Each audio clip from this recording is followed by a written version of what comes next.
Hola, it's Matthew here from 𝗵𝗂𝘀𝗆𝗿, here today with Angela from 𝗵𝗂𝘀𝗆𝗿 in Loughran Valley. We're sat here in 𝗵𝗂𝘀𝗆𝗿, just having a coffee and a chat about some of the important topics that are affecting buyers and sellers in the area at the moment. Today we're going to have a quick chat to help you because we see a lot of things on social media, in particular about transferring money and exchange rates and things like that, and we see a lot of horrendously bad advice. So it was just to update you on some of the pitfalls and dangers, particularly when you're dealing with larger amounts of money. So welcome, Ange. Thank you.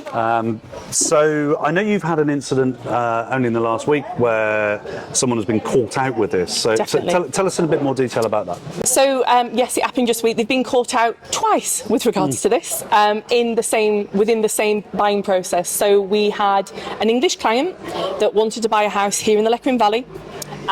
Paid the reservation, thought she ticked all the boxes correctly, but unfortunately had money deducted. So when the transfer got across here, it wasn't what it was supposed to be. That was the first instance from an English bank across to Spain. Moving on from this to the actual transfer of funds, we had a discussion, do you have a Spanish bank account? Yes, I have a Spanish bank account, everything will be fine. Sadly, that wasn't the case. So the Spanish bank account had actually put a cap on the amount of money that could be transferred, which meant multiple transfers, so an additional cost. And even though the transfer was a Spanish bank to a Spanish bank, she got charged again.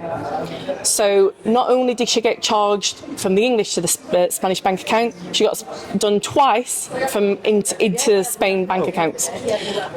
So that's just something to be made aware of. Now, when we started the discussion, I'd said to her, why don't you use a currency exchange company? We can recommend currency exchange companies we use day in and day out. They're really well versed at this. They do this all the time. She says, no, it's okay. I have a Spanish account. I've used it before. The downfall was she actually got charged. I think if she'd have gone back and looked at the currency exchange companies, she would have known a fixed rate that would have been able to guarantee her that at that time, and she wouldn't have fallen foul of these bank exchange. It does seem to be a common problem now, is that the banks are putting some horrendous charges and the exchange rates that they're giving are pretty terrible as well. When I know there's a lot of things about companies like, for example, Wise and Revolut and these sort of places, and I use Wise myself for smaller transfers. It's very good. But I had a similar issue, it was a couple of months ago now, but someone had sent a deposit with obviously a contracted date. They needed to send the deposit. They sent the deposit.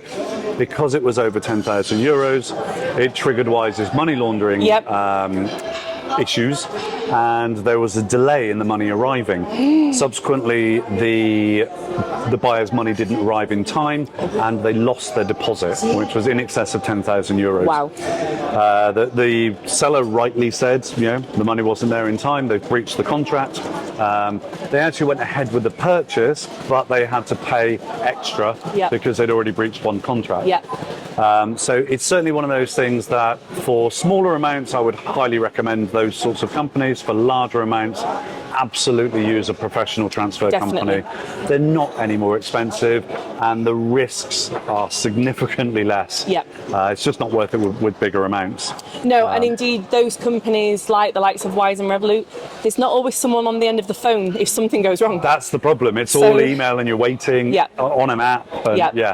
And, which it's certainly not denigrating those companies. They're really good at what they do, and there'll be 100 people that will post in the comments and say, I did a big transfer and it was all fine. And it's like, that's absolutely right.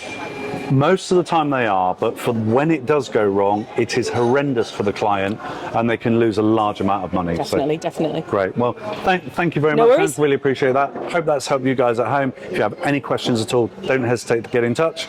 Ask Ange. She knows all about it. Bye for now. Bye.